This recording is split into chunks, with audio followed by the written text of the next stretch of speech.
The autumn wind swept across the barren fields of Clearwater County, Idaho Territory, carrying with it the scent of dying leaves and the promise of a harsh winter. In the distance, the Pritchard farmhouse stood like a monument to prosperity and piety, its weathered wooden walls bearing witness to 7 years of apparent divine blessing. The two-story structure, built from local pine and painted white each spring, gleamed in the fading afternoon light like a beacon of Christian virtue in the untamed wilderness. Elijah Pritchard knelt in the center of his modest chapel, a converted barn where the family gathered each morning and evening for prayer. The building had been his first major project upon settling the land in 1880, constructed with meticulous care and adorned with hand-carved religious symbols that spoke to his apparent devotion. His weathered hands clasped together, his grey beard touching his chest as he whispered words that seemed to echo with an otherworldly fervor. The man was imposing even in prayer, 6 feet tall with broad shoulders that spoke of years of hard labor, yet his voice carried the refined cadence of education, a reminder of his past as a traveling preacher in Pennsylvania before he had claimed his divine calling to settle in Idaho. Around him, his family maintained perfect silence. His wife Martha, their 4 children ranging from 12 to 23, and occasionally neighbors who had come to witness what many considered the most devout Christian household in the territory. The chapel itself reflected Elijah's attention to detail. Rough-hewn pews, arranged in perfect rows, a simple wooden cross mounted on the eastern wall, and windows positioned to catch the morning light in a way that seemed almost supernatural to those who witnessed their daily devotions. "The Lord speaks to those who listen with pure hearts." Elijah's voice resonated through the wooden structure, each word carefully measured and delivered with the authority of a man who believed himself to be God's chosen vessel. "He shows us truths that the weak-minded cannot comprehend. We are blessed, my family, to be among the elect, to receive revelations that others are too spiritually impoverished to understand." Martha Pritchard sat with her eyes downcast, her once vibrant auburn hair now streaked with premature gray that had appeared seemingly overnight during their 3rd year in Idaho. Her hands trembled slightly as she held her worn Bible, the pages yellowed from constant use and marked with annotations in her husband's precise handwriting, interpretations of scripture that had grown increasingly strange over the years. At 38, she appeared a decade older, her face bearing the gaunt look of someone who had forgotten how to find joy in life. The woman who had once been the belle of Lancaster County, Pennsylvania, now seemed like a shadow of her former self, her green eyes dulled by years of something that went far beyond mere hardship. Beside her, their eldest son Samuel shifted uncomfortably, his 23-year-old frame bearing the muscular build of years of farm work, yet his eyes held a haunted quality that seemed far older than his years. He had inherited his father's imposing stature, but none of his charismatic presence. Instead, Samuel carried himself with the careful posture of someone always prepared for violence, his hands bearing scars that spoke of more than agricultural accidents. His dark hair, cropped short in the practical style of a working man, framed a face that might have been handsome, if not for the permanent tension that tightened his jaw and the dark circles that spoke of sleepless nights. The younger children, Rebecca, 19, Joshua, 16, and little Mary, 12, sat in perfect stillness, their faces masks of practiced devotion. But beneath the surface, something darker stirred. Rebecca's fingers traced nervous patterns on her dress, a blue calico that had once been her pride, but now seemed to hang on her diminished frame like a shroud. Her auburn hair, inherited from her mother, was always braided severely back, as if any hint of vanity or beauty needed to be suppressed. At 19, she should have been the object of courtship from the young men of the territory. But Elijah had made it clear that his daughter was not available for such worldly pursuits. Joshua, 16, and already showing signs of his father's imposing build, sat with his jaw clenched in barely contained tension. His hands, large for his age and calloused from work, remained carefully folded, but those who knew him well could see the white knuckles that betrayed his inner turmoil. He had begun to question his father's teachings, though he had learned to keep such doubts carefully hidden. The boy, who had once looked up to his father with unquestioning admiration, now watched him with a mixture of fear and growing understanding that something was fundamentally wrong with their family.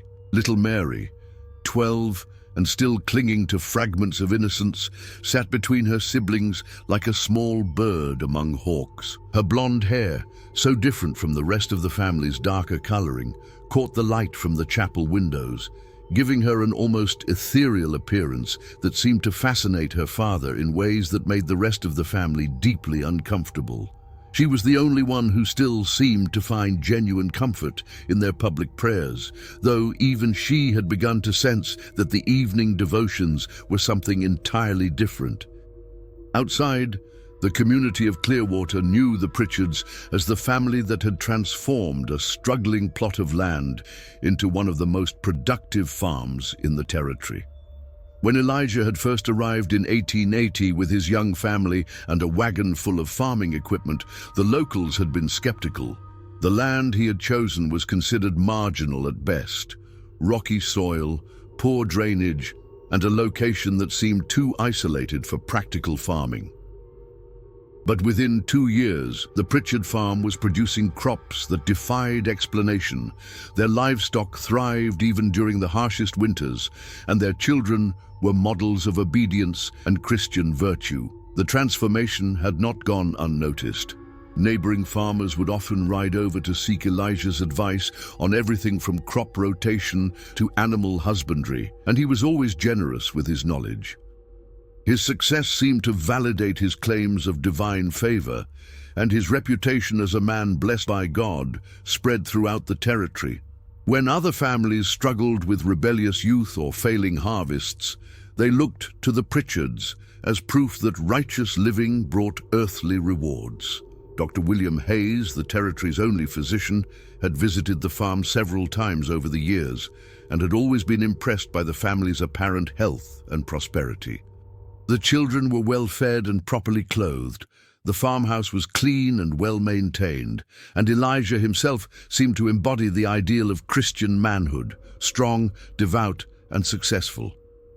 If the doctor had noticed that the family members seemed unusually quiet during his visits, he attributed it to proper respect for their patriarch rather than anything more sinister. The local minister, Reverend Thomas Whitmore, had initially been somewhat suspicious of Elijah's claims to receive direct divine revelation. But as the years passed and the Pritchard family's success continued, even he had come to view Elijah as a valuable member of the community. When Elijah offered to lead prayer meetings for families struggling with various hardships, Reverend Whitmore had been grateful for the assistance. The territory was vast, and he couldn't be everywhere at once. But as the evening prayer concluded and the family dispersed to their evening chores, a different atmosphere settled over the farmhouse. The walls seemed to close in, and the shadows grew longer and more menacing. The transformation was subtle but unmistakable. The same building that had seemed like a beacon of Christian virtue just moments before now felt oppressive and threatening. Elijah remained in the chapel, his eyes now open and fixed on a crude wooden cross he had carved himself. A cross that bore strange markings along its edges, symbols that bore no resemblance to traditional Christian iconography. These markings had appeared gradually over the years, added during what Elijah called his periods of revelation. To the casual observer, they might have seemed like decorative flourishes, but to those who looked more closely, they suggested influences that had nothing to do with conventional Christianity. "Tonight," he whispered to himself, his voice taking on a different quality entirely, deeper, more guttural, as if something else was speaking through him. "The Lord will reveal another truth. The children are ready for the next level of purification. As darkness fell over the Idaho Territory, the Pritchard family prepared for what they called their evening devotions, rituals that bore no resemblance to the morning prayers witnessed by their neighbors. In the main house, Martha lit candles in a specific pattern throughout the rooms, her movements mechanical and resigned. The pattern had been dictated by her husband years ago, based on what he claimed was divine instruction. But to Martha, it felt more like the preparation for something unholy. The children gathered in the parlor, their earlier masks of piety replaced by expressions of dread and anticipation. The room itself had been gradually transformed over the years, with furniture rearranged to create open spaces and religious imagery that seemed to grow more disturbing upon closer inspection. What had once been a comfortable family gathering place now felt like a stage set for performances that no decent family should witness. Samuel stood by the window, watching the last light fade from the horizon. His broad shoulders carried the weight of knowledge that no son should bear, secrets that had been building for years, like pressure in a sealed vessel. He had tried to leave once, 2 years ago, making it as far as Boise before his father's influence, and threats brought him back. The beating he had received upon his return had been severe enough to keep him bedridden for a week, but it was the threats against his younger siblings that had truly broken his spirit. Rebecca sat in her designated chair, her hands folded in her lap, her eyes fixed on a point somewhere beyond the walls. She had learned to retreat into herself during these evening sessions, to find a place in her mind where she could hide, while her body endured whatever her father demanded. The technique had taken years to perfect, and even now, it wasn't always enough to protect her from the full horror of what transpired in this room. Joshua paced near the fireplace, his young face already bearing the hard lines of premature adulthood. At 16, he was old enough to understand exactly what was happening to his family, but still too young and too isolated to know how to stop it. The rage that burned within him was carefully controlled, channeled into the physical labor that kept the farm running, but it was always there, waiting for the right moment to explode. Little Mary sat on a small stool near her mother, her blonde hair catching the candlelight in a way that seemed to mesmerize her father. At 12, she was still largely protected from the worst of the family's evening activities, but she could sense the tension and fear that filled the room. Her innocence was a fragile thing, and everyone in the family knew that it was only a matter of time before her father's attention turned to her in ways that would destroy what remained of her childhood. "It's time." Elijah's voice cut through the silence as he entered the house, his presence immediately changing the atmosphere. The man who had seemed like a pillar of the community just hours before now carried himself with a different energy, his eyes gleaming with a fervor that bordered on madness. His transformation was complete. The respected farmer and devout Christian had been replaced by something far more sinister. The family moved with practiced precision, each member knowing their role in what was to come. As they gathered in the parlor, the true nature of the Pritchard household began to reveal itself. A carefully constructed facade hiding practices that would shock even the most worldly observers. Outside, the wind continued to howl across the empty fields, carrying with it the first whispers of a story that would eventually stain the very soil of Idaho Territory with its darkness.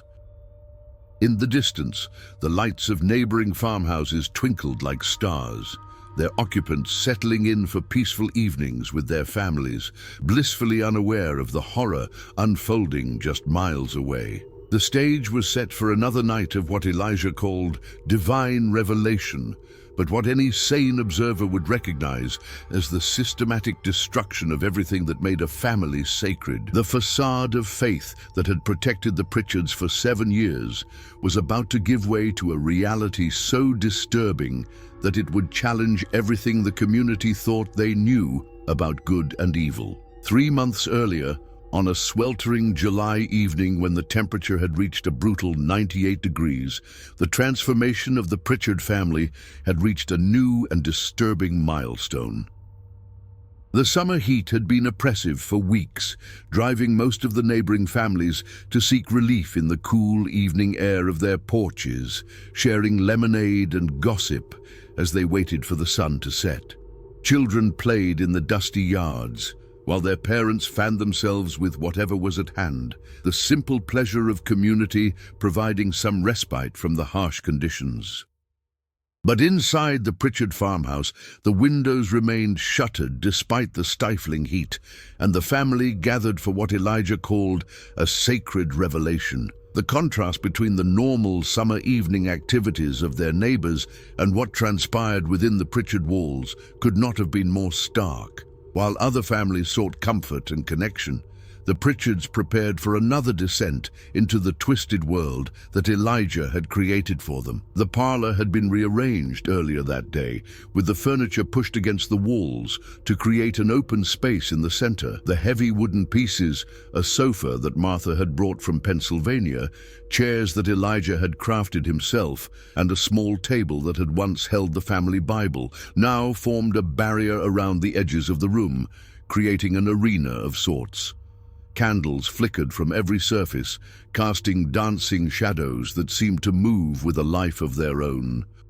The heat from the flames only added to the oppressive atmosphere, making the air thick and difficult to breathe. Elijah stood before his family, his shirt removed, revealing a chest marked with scars that formed deliberate patterns, self-inflicted wounds that he claimed were marks of divine favor.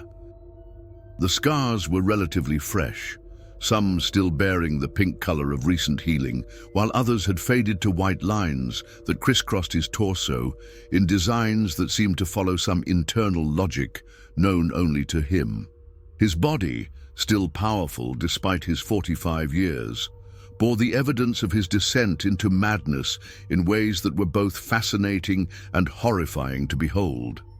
The patterns carved into his flesh were not random. Over the months, they had evolved into something resembling a crude map or diagram, with lines connecting various points on his chest and abdomen. He had explained to his family that each mark represented a divine truth that had been revealed to him, and that the completed pattern would serve as a guide for their spiritual journey. The reality was far more disturbing. The scars were evidence of a man whose grip on sanity had slipped so completely that he was literally rewriting his own flesh to match his delusions. "The Lord has spoken to me again," he announced, his voice carrying the same authority he used during public prayers, but now tinged with something darker and more primal. "He has shown me that our family has been chosen for a special purpose, one that requires us to transcend the limitations of conventional morality. We are not bound by the rules that govern lesser beings, for we have been elevated above such earthly concerns." His words carried the cadence of a sermon, but the content was a perversion of everything that Christianity represented. Over the years, Elijah had developed an elaborate theology that justified his increasingly extreme demands on his family. He spoke of spiritual purification and divine union in terms that sounded religious but masked practices that were fundamentally about power, control, and the satisfaction of his own twisted desires. Martha sat on the floor, her dress arranged carefully around her, her eyes fixed on a point somewhere beyond the walls. The woman who had once been vibrant and full of life now seemed like a hollow shell, her spirit having retreated so far inward that she barely seemed present in her own body. She had learned long ago not to question her husband's revelations, not after the night 2 years prior when her resistance had resulted in bruises that took weeks to heal and a broken rib that still ached during cold weather. The transformation of Martha Pritchard was perhaps the most tragic aspect of the family's decline. She had been raised in a loving Christian household in Pennsylvania, where faith was a source of comfort and strength rather than fear and oppression. Her marriage to Elijah had initially seemed like a blessing. He was handsome, charismatic, and appeared to be deeply devout. The early years of their marriage had been happy, with Elijah serving as a traveling preacher while Martha managed their small household and cared for their growing family. But the move to Idaho had changed everything. Away from the moderating influence of established religious communities and extended family, Elijah's natural tendency toward extremism had been allowed to flourish unchecked. The isolation of frontier life, combined with the stress of establishing a new farm and the lack of social oversight, had created the perfect conditions for his descent into madness. Now Martha simply endured, her mind retreating to memories of her childhood in Pennsylvania before she had met the charismatic young preacher who would become her husband. She remembered summer evenings spent on her parents' porch, the sound of her mother's laughter, the gentle guidance of her father as he taught her to read from the family Bible. Those memories were her refuge now, the only place where she could find peace in a world that had become a waking nightmare. Rebecca, now 19 and possessing her mother's auburn hair and delicate features, sat beside her younger siblings with the rigid posture of someone who had learned to endure the unendurable. Her beauty had not gone unnoticed by the young men of the community during their infrequent trips to town, but Elijah had forbidden any courtship, claiming that God had special plans for his daughter. Those plans had become increasingly clear over the past year, as her father's attention toward her had taken on qualities that made her skin crawl and her stomach turn with revulsion. The change in her father's behavior toward her had been gradual at first. What had begun as seemingly innocent requests for her to assist with his evening prayers had evolved into demands that she participate in rituals that violated every moral boundary she had ever known. Elijah justified his actions by claiming that Rebecca was being prepared for a sacred role in their family's spiritual mission. But she understood the truth. Her father's religious delusions were merely a cover for desires that any decent person would recognize as fundamentally wrong. Rebecca had tried to resist in the early stages, but her attempts at defiance had been met with violence and threats that extended to her younger siblings. The knowledge that her resistance might result in harm to Joshua or Mary had broken her spirit more effectively than any physical punishment. Now she participated in her father's rituals with the mechanical compliance of someone whose soul had retreated to a place where it couldn't be touched by the horror of her circumstances. "Tonight," Elijah continued, his voice taking on the hypnotic quality that he had perfected during his years as a traveling preacher, "we will demonstrate our faith through acts of purification. The Lord has shown me that the bonds of earthly family must be transcended to achieve true spiritual unity. We must be willing to sacrifice our worldly understanding of right and wrong in service of a higher truth." Joshua, 16, and already showing signs of his father's imposing build, clenched his fists until his knuckles turned white. He had grown to hate these evening sessions with a passion that burned in his chest like a physical pain. The boy who had once idolized his father now understood that the man was nothing more than a monster hiding behind a mask of religious authority. But he also knew the consequences of resistance. The cellar beneath the house bore witness to his father's methods of maintaining obedience, and Joshua had spent enough time in that dark, cold space to understand that open defiance would only make things worse for everyone. The cellar had become Elijah's primary tool for maintaining control over his family.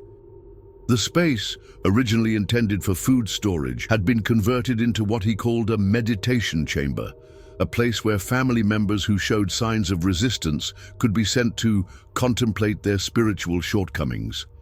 In reality, it was a place of punishment and terror, where the darkness and isolation were used to break down any remaining will to resist.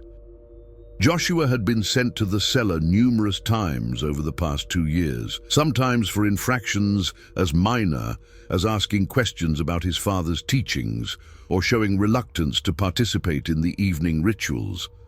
The longest stay had been 5 days, during which he had been given only bread and water while being forced to listen to his father's voice echoing down from above, delivering sermons about obedience and the consequences of spiritual pride. Little Mary, 12 and still clinging to fragments of innocence, looked between her family members with confusion and growing fear. She had been spared the worst of her father's attention thus far, but she sensed that her protection was temporary, a fact that filled her with a dread she couldn't fully comprehend. The child who had once been the light of the family, whose laughter had filled the farmhouse with joy, now moved through her days like a small ghost, afraid to draw attention to herself. Mary's innocence was both her protection and her curse. Elijah seemed to take a perverse pleasure in preserving her childhood for as long as possible, knowing that her eventual corruption would be all the more satisfying for having been delayed. He would often speak to her in gentle tones that contrasted sharply with his treatment of the rest of the family, calling her his little angel and promising that she would soon understand the beautiful truths that God had revealed to their family. As the evening progressed, Elijah began to implement what he called sacred practices, rituals that combined distorted religious symbolism with acts of increasing depravity. He had developed an elaborate system of ceremonies that he claimed were based on divine revelation, but which were actually the product of a mind that had twisted legitimate religious concepts into justifications for the most base human impulses. The rituals themselves had evolved over time, becoming more complex and more disturbing as Elijah's delusions deepened. What had begun as extended prayer sessions had gradually incorporated elements that would have been recognizable to anyone familiar with the darker aspects of human sexuality, though Elijah presented them as spiritual exercises designed to achieve divine union and purification of the flesh. He spoke of purifying the flesh and achieving divine union, his words weaving a narrative that transformed abuse into religious duty. The language he used was carefully chosen to sound biblical and authoritative, drawing on his extensive knowledge of Scripture to create a theological framework that justified his actions. He would quote passages from the Old Testament about the special relationship between God and his chosen people, twisting their meaning to support his claim that normal moral boundaries didn't apply to their family. The family's isolation worked perfectly in Elijah's favor. Their nearest neighbors lived over 2 miles away, and the thick walls of the farmhouse contained whatever sounds emerged from their evening gatherings. The Pritchard farm was positioned in a natural depression that further muffled any noise, and Elijah had been careful to schedule their most extreme activities for times when the wind would carry any sounds away from the neighboring properties. To the outside world, the Pritchards remained the model Christian family, their success and apparent devotion serving as a shield against suspicion. When neighbors encountered them during trips to town or at community gatherings, they saw exactly what Elijah wanted them to see: a prosperous farming family whose obvious blessings validated their claims to special divine favor. But cracks were beginning to show to those who knew how to look. Samuel had begun to exhibit signs of the psychological toll, periods of violent anger followed by deep depression that left him unable to function for days at a time. His work on the farm had become erratic, and he had started drinking heavily whenever he could get his hands on alcohol, though he was careful to hide this from his father. Rebecca had grown increasingly withdrawn, her once bright personality dimming with each passing month, until she seemed like a shadow of her former self. The young woman, who had once been known for her quick wit and infectious laughter, now rarely spoke unless directly addressed. And when she did, her voice carried a flat, emotionless quality that suggested someone who had given up hope. Even Martha, who had endured years of her husband's escalating demands, was showing signs of complete psychological breakdown. She had begun to exhibit symptoms that Dr. Hayes would have recognized as severe nervous exhaustion if he had been allowed to examine her properly. Her hands shook constantly. She had lost a dangerous amount of weight, and she would sometimes be found staring at nothing for hours at a time, completely unresponsive to attempts at communication. The community remained oblivious to these warning signs, their respect for Elijah's public piety blinding them to the reality festering within the farmhouse walls. When Mrs. Henderson from the neighboring farm commented on how well-behaved the Pritchard children were, she had no way of knowing that their obedience was born not of love and respect, but of terror and resignation. The social dynamics of frontier life contributed to the family's continued isolation. In a community where everyone was struggling to establish themselves and survive the harsh conditions, there was little time or energy for close scrutiny of one's neighbors. As long as the Pritchards continued to be productive members of the community and caused no obvious problems, their private affairs were considered their own business. As autumn approached, Elijah's revelations became more frequent and more extreme. He spoke of expanding their sacred circle, of bringing others into their practices. His eyes had begun to linger on the young women who attended their public prayer meetings, and he had started making visits to isolated homesteads under the guise of offering spiritual guidance to struggling families. The idea of expanding beyond his immediate family represented a new phase in Elijah's madness. No longer content with the control he exercised over his wife and children, he had begun to envision himself as the leader of a larger religious movement. He spoke of establishing a true Christian community where the pure in heart could live according to God's actual will rather than the corrupted teachings of mainstream Christianity. His plans were methodical and carefully considered. He had identified several potential targets in the community: families that were struggling financially or emotionally, individuals who seemed particularly susceptible to religious authority, and young people who might be drawn in by promises of purpose and belonging. The isolation of frontier life meant that there were always people who were vulnerable to the kind of manipulation that Elijah had perfected. The stage was being set for something far worse than what had already transpired within the Pritchard household. The family's dark secret was about to spill beyond the confines of their farm, and the consequences would stain the Idaho territory with a horror that would be whispered about for generations to come. The facade of faith that had protected them for so long was beginning to crack, and when it finally shattered, the truth that emerged would challenge everything the community thought they knew about the nature of evil and the price of willful blindness. October brought with it the first killing frost, and with it a new level of horror to the Pritchard homestead. Elijah's divine revelations had evolved beyond the confines of his immediate family, and he had begun to implement what he called the gathering of the faithful, a systematic recruitment of vulnerable members from the surrounding community. The first to fall under his influence was Sarah Mitchell, a 17-year-old whose parents had died in a wagon accident the previous spring. Left alone on a failing homestead with no relatives to turn to, she had been grateful when Elijah offered her shelter and spiritual guidance. What she found instead was a carefully orchestrated seduction into practices that violated every moral boundary she had ever known. Sarah now sat in the Pritchard parlor, her once bright eyes dulled with the same resignation that marked the other members of the household. Her blonde hair hung limp around her shoulders, and her thin frame bore the evidence of months of inadequate food and constant stress. Elijah had convinced her that her suffering was a test of faith, that her submission to his will was the path to salvation.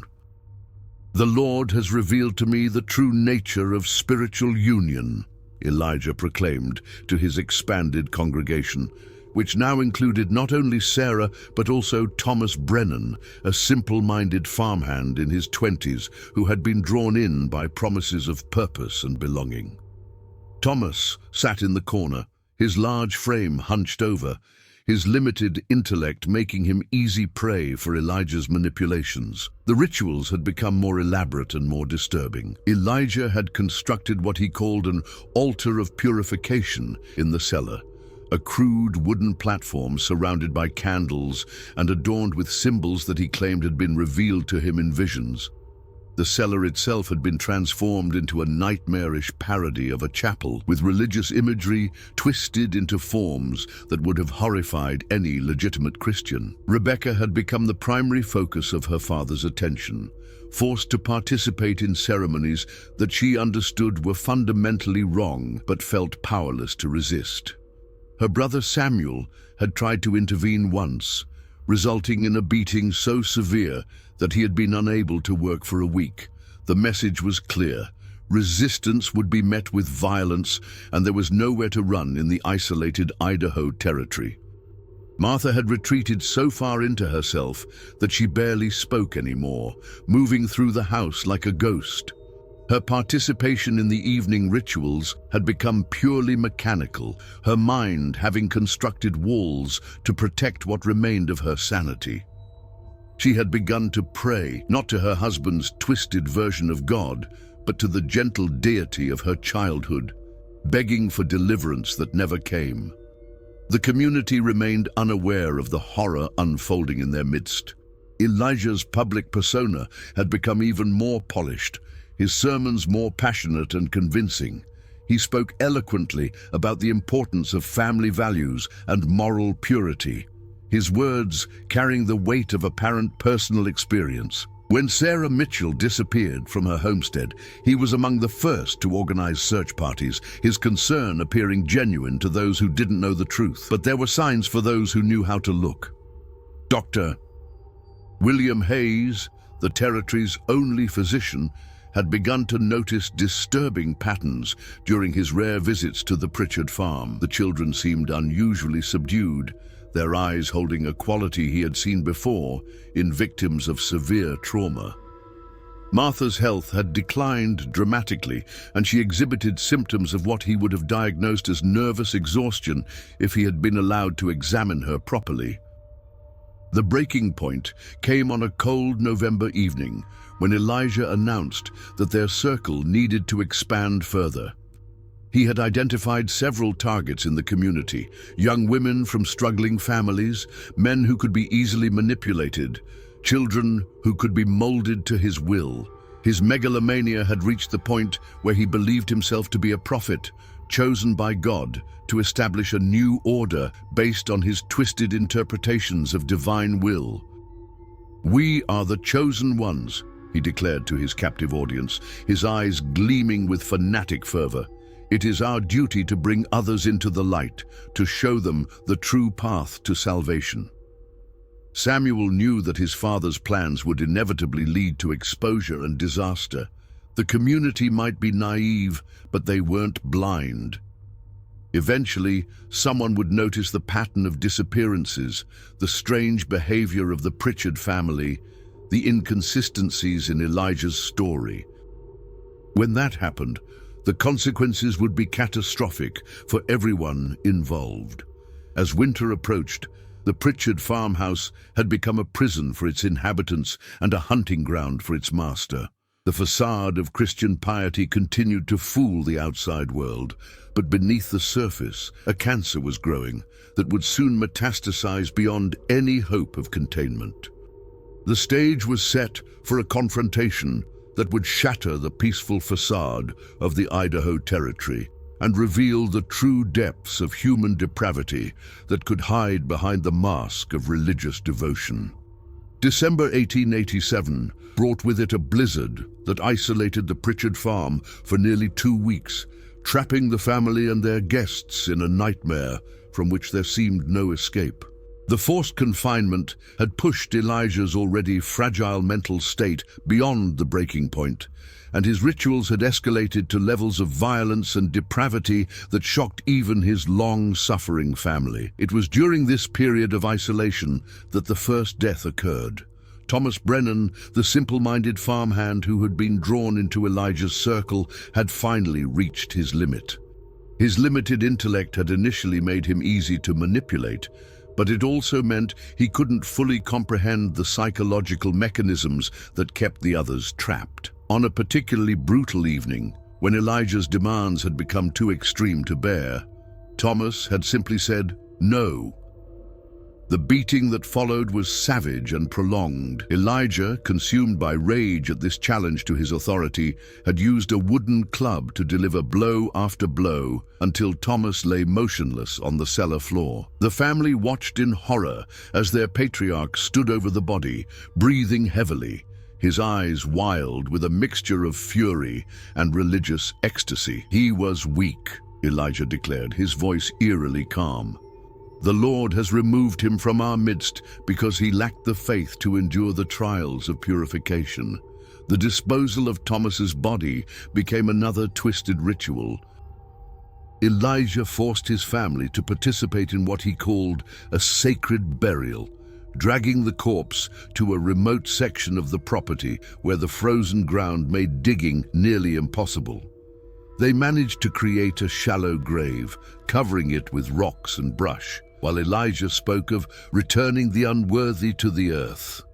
The death had a profound effect on the remaining members of the household. Sarah Mitchell, already fragile from months of abuse, began to exhibit signs of complete psychological breakdown.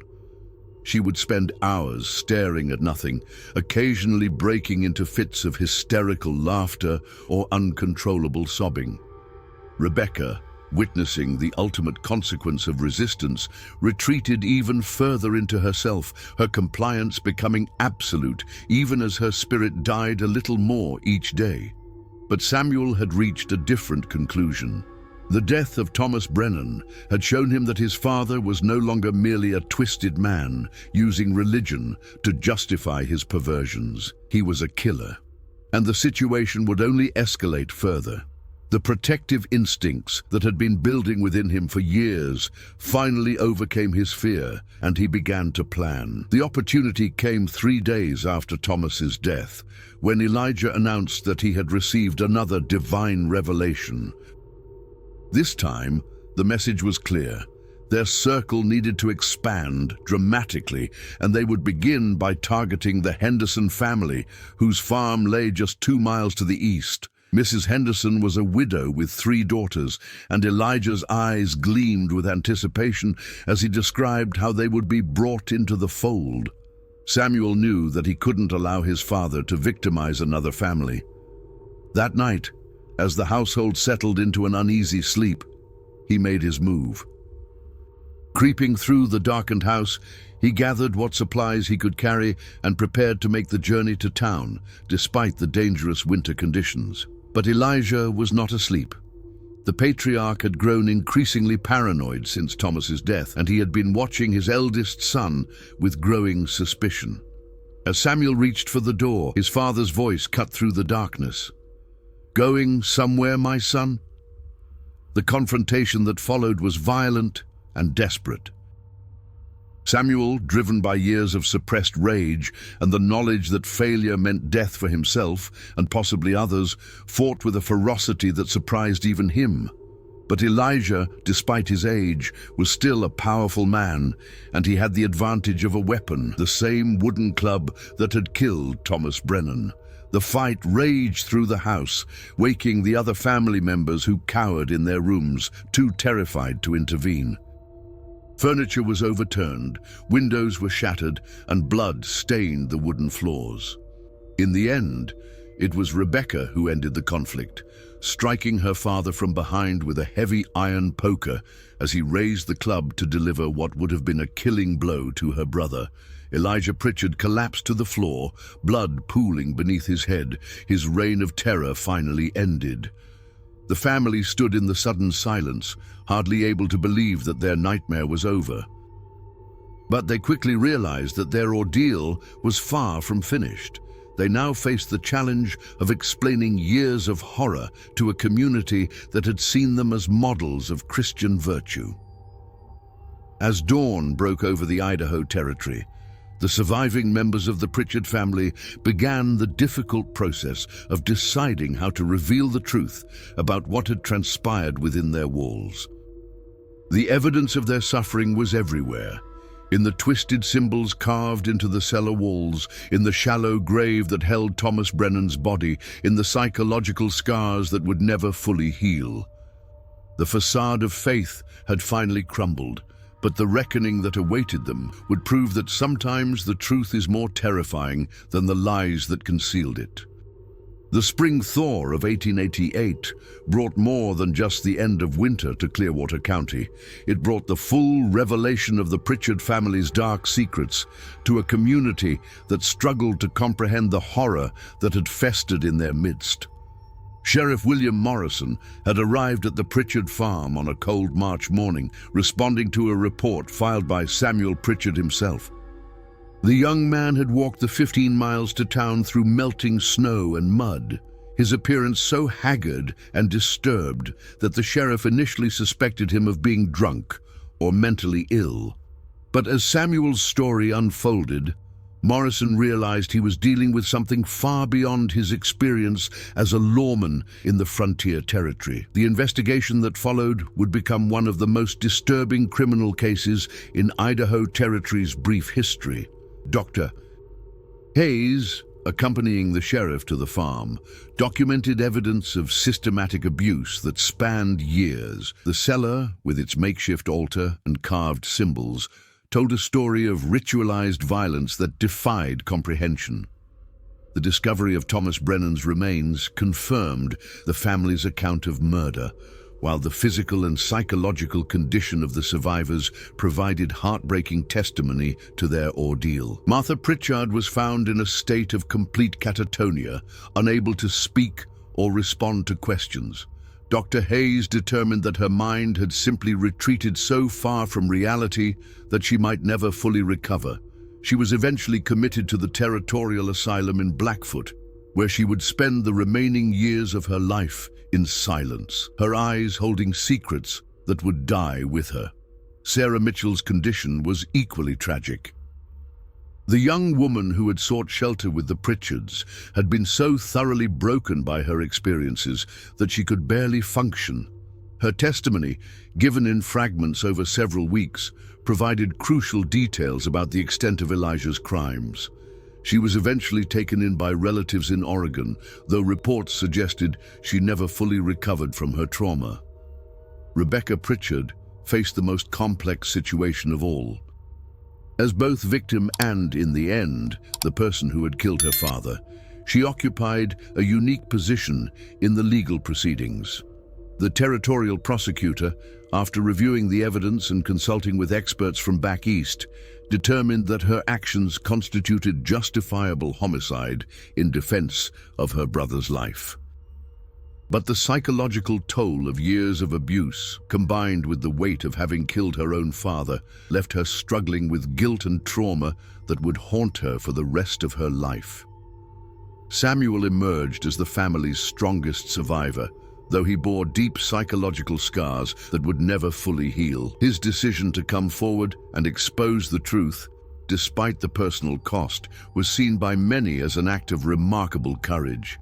He would eventually leave Idaho Territory, changing his name and starting a new life in California, where he worked as a ranch hand and never spoke of his past. Young Mary Pritchard, at 13, was considered the most likely to recover from her ordeal. She was placed with a foster family in Boise, where caring guardians helped her begin the long process of healing. Though she would carry the memories of her childhood trauma throughout her life, she would eventually marry and have children of her own, determined to break the cycle of abuse that had defined her early years. The community's reaction to the revelations was one of shock, disbelief, and soul-searching. How had they been so thoroughly deceived by a man they had respected and admired? The answer lay in the very human tendency to see what we want to see, to accept surface appearances rather than look deeper. Elijah Pritchard had understood this weakness and exploited it masterfully, using the community's faith and respect for religious authority as a shield for his crimes. The Pritchard farm was eventually abandoned, the buildings left to decay, as no one wanted to purchase property associated with such horror. Local folklore claimed the land was cursed, and indeed several attempts to settle there in subsequent years ended in failure and tragedy. The farmhouse still stands today, though it's little more than a skeleton of rotting wood and broken dreams. The case had broader implications for the territory as well. It led to increased scrutiny of isolated religious communities and prompted discussions about the need for better protection of vulnerable individuals. Dr. Hayes, deeply affected by what he had witnessed, became an advocate for improved mental health services and better training for law enforcement in recognizing signs of abuse. The story of the Pritchard family became a cautionary tale whispered throughout the Idaho Territory and beyond. It served as a stark reminder that evil can hide behind the most respectable facades, that religious authority can be perverted to serve the darkest human impulses, and that the price of willful blindness can be measured in innocent lives destroyed. In the end, the most horrific sexual practices of the Pritchard family were not just a catalogue of individual crimes, but a testament to the capacity for human evil when unchecked by conscience, law, or community oversight. The survivors carried their scars into new lives, forever changed by their experiences, but determined to ensure that such horrors would never again be allowed to flourish in the shadows of false piety. The legacy of 1887 would echo through the generations, a dark chapter in Idaho's history that served as both a warning and a reminder of the vigilance required to protect the innocent from those who would exploit faith, family, and trust for their own twisted purposes.